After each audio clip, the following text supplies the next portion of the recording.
ये जो आप देख रहे हो, ये 5 लीटर की कैंपर वाटर बॉटल है। ये मेरे पास वैसे ही वेस्ट पड़ी हुई थी। मैंने देखा कि आजकल सभी लोग इस वेस्ट बॉटल से कुछ ना कुछ बना रहे हैं। तो एक बड़ी यूनिक और बहुत ही अच्छी चीज मुझे लगी, इसमें लोग लहसुन उगा रहे हैं इसी चीज में। तो मैंने सोचा कि क्यों नहीं इस पे मैं भी ट्राई करती हूँ लहसुन लगाने के लिए। तो सबसे पहले इस बॉटल में हम होल्स बनाएंगे ताकि पानी इजली ड्रेन हो जाए। आपके पास सोल्डरिंग मशीन है तो बेस्ट है, अगर नहीं है तो आप मेरे जैसा जुगाड़ चलाइए। मैंने एक सिंपल सी हीटेड आयरन रॉड की जगह मैंने पेचकस यूज किया है। तो एक गरम पेचकस लिया, उससे मैंने बॉटल्स में अच्छे से होल्स बना दिए। ना सोल्डरिंग मशीन की जरूरत, ना ही हैवी टूल्स की। थोड़ा टाइम जरूर लगेगा लेकिन काम जुगाड़ से हो जाएगा। तो इसका अपना ही मजा है, हम लोग जुगाड़ से काम चलाएंगे। तो पेचकस को गर्म करके होल्स बनाना स्टार्ट करते हैं। अब एक लहसुन की कली लीजिए और उसके साइज के हिसाब से होल्स बनाइए कि सिर्फ उसका हेड अंदर जाए, बाकी बॉडी बाहर रहे। लेकिन ऑनेस्टली बोलूं, यही से मेरा मूड थोड़ा खराब होने लगा था। इतना कौन डायमेंशन लेके चलता है भाई कि इसमें होल्स इतना बनाना है, इसको इतना फिट होना चाहिए। मगर कभी कभी बड़ी मतलब कली बड़ी निकल जाए, कभी होल्स छोटे पड़ जा रहे हैं, तो कभी होल्स बड़े हो जा रहे हैं तो कली निकल जा रही है। तो मतलब पूरा सीन ही उल्टा हो गया। बिल्कुल टाइम टेकिंग का काम है ये। लेकिन मुझे लग रहा था कि शायद एफर्ट का रिजल्ट मिले, तो मैंने सोचा चलो ट्राई करते हैं। सब मेहनत एक दिन रंग लाएगी ही लाएगी। और मैंने स्टार्ट कर दिया एक एक करके होल्स बनाना। वैसे तो लगता है कि छोटा सा काम है, लेकिन बिलीव मी ये एक दिन का प्रोसेस है। सिर्फ होल्स बनाना इतना ही टाइम ले लेता है, और वह ऐसे बनाओ कि गार्लिक जो है उसमें परफेक्ट फिट हो जाए। ना ज्यादा टाइट हो ना ज्यादा लूज हो। तो हाँ, थोड़ा पेशेंस चाहिए इस स्टेप में। अगर आप भी ट्राई कर रहे हो तो एक दिन का टाइम निकाल लेना, वरना बीच बीच में छोड़ देने का मन बन जाएगा कि हटाओ यार, सीधे लहसुन को गमले में लगाए और ऐसे उगाते हैं, कौन इसमें टिटिमा करे। ये देखिए ऑलमोस्ट सारे होल्स हो गए हैं, लेकिन फिर भी एक बार फाइनल चेक कर लेते हैं, कोई रह ना जाए। वैसे मैंने स्टार्टिंग में तो प्रॉपरली गार्लिक के साइज के अकॉर्डिंग ही होल्स बनाना स्टार्ट किए, लेकिन सच बताऊं बाद में प्रेफरेंस ही खत्म हो गया। तो मैंने सोचा अपने हिसाब से बना लेते हैं, जितना हो सके उतना ही काफी है। सीरियसली बोलूं तो इतना परफेक्शन मुझसे नहीं हो रहा। तो चलिए बढ़ते हैं अपने नेक्स्ट डे की तरफ। अब हम बनाएंगे मिट्टी। तो ये मिट्टी ऑलरेडी बनी हुई थी, पहले मैंने इसमें लौकी का प्लांट लगाया था, तो मुझे लगा कि गार्लिक के लिए परफेक्ट रहेगा। बस थोड़ा इशू ये था कि बारिश के पानी से काफी गीली हो गई थी, लेकिन कोई टेंशन नहीं, इसमें थोड़ा सा हम लोग वर्मी कंपोस्ट, फर्टिलाइजर, सॉइल वगैरह ऐड कर देंगे। वैसे गार्लिक की मिट्टी थोड़ी एसिडिक होनी चाहिए, जैसे कि पीएच उसका 6 के आसपास हो। आप सोच रहे हो कि गार्लिक के लिए परफेक्ट मिट्टी कैसे बनाएं? सिंपल है, मिट्टी में डालो कंपोस्ट, थोड़ा कोकोपीट, रिवर सैंड मिला लो और एक पिंच वुड ऐश और थोड़ी सी नीम की खली डाल दो। ये सब मिला के गार्लिक के लिए एकदम बेस्ट सॉइल बन जाता है। तो मिट्टी थोड़ी नीचे से चिपक गई थी, तो इसको मैं स्क्रैपर से या गुड़ाई वाले टूल से इसको अच्छे से मिक्स कर, नीचे से पूरा नीचे से ऊपर तक उसको गुड़ाई कर लूंगी, ताकि मिट्टी जो है थोड़ी सी लूज हो जाए। तो चलिए अब इस रेडी मिट्टी को इस बॉटल में हम लोग फिल करते हैं। एक एक करके ध्यान से डाल रहे हैं ताकि सारे होल्स अच्छी तरह से मिट्टी में पहुंच जाए। वैसे तो लगता है कि सिर्फ मिट्टी भरनी है, बट बिलीव मी ये सबसे ट्रिकी पार्ट होता है। मिट्टी को कंटेनर में भरना ही एक अलग ही टास्क है। ऊपर से ये ध्यान रखना पड़ता है कि मिट्टी ज्यादा दब ना जाए और ना ही इतनी लूज हो कि गार्लिक प्रॉपरली होल्ड ही ना हो।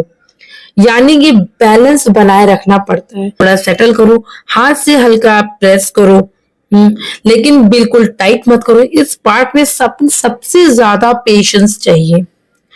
जब हम मिट्टी डाल रहे हैं ना, तो एक और इम्पोर्टेंट स्टेप है, बॉटल को हल्का सा टैप करते हुए रहना है।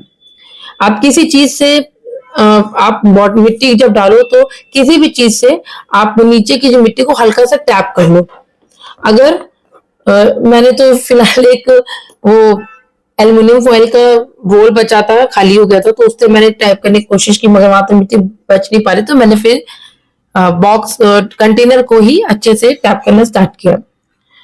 अब जब आप टैप करेंगे तो इससे क्या होता है, मिट्टी नेचुरली सेटल होती है बिना प्रेस के ही, ना ज्यादा दबती है ना ही लूज होती है, एकदम बैलेंस तरीके से गार्लिक ग्रो करने के लिए तैयार होती है। तो हाँ, मिट्टी डालने के साथ कंटेनर को टैप करते रहिए। ये छोटी सी ट्रिक है, बाद में प्लांट की ग्रोथ में बड़ा फर्क लाती है। तो बस इसी तरीके से आप मिट्टी को फिल करिए, पूरी बोतल को अच्छे से फिल करिए और ध्यान रहे कि आपको इसे टैप करते रहना है।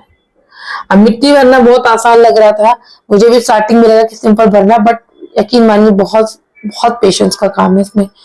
तो ऑलमोस्ट मिट्टी पूरी हो चुकी है, तो बस बॉटल काफी अच्छे से फिल हो गई है, टैप भी करते चले जा रहे हैं। अब लगता है गार्लिक को प्लेस करने का टाइम हो गया। तो let's move to the most exciting part, garlic planting.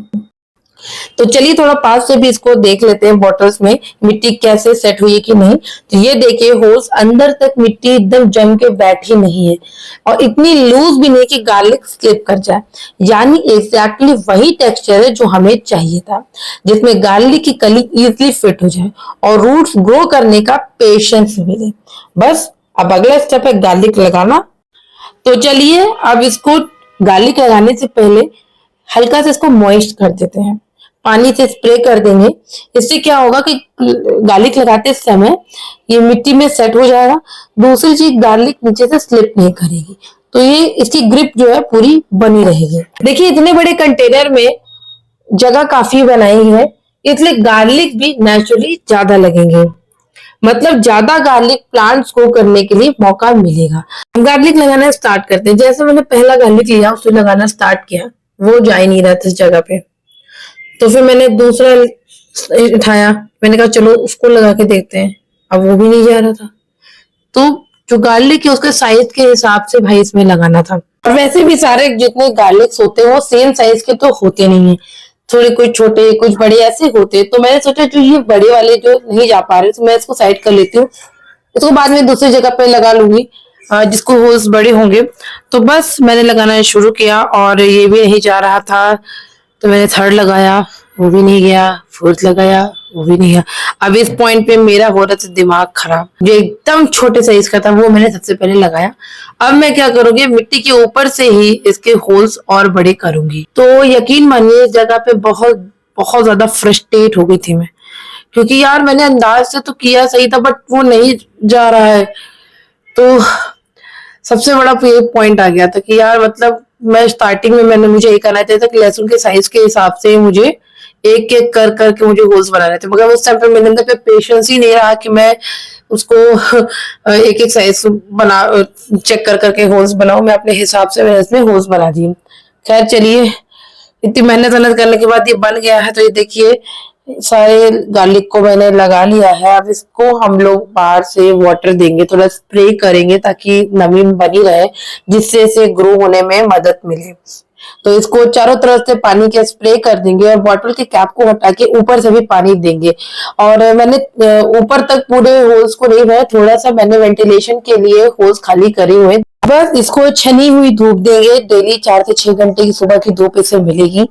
और मैं आप इसको ग्रोथ में भी आप इसकी दिखाऊंगी, इसकी ग्रोथ कैसी हुई है।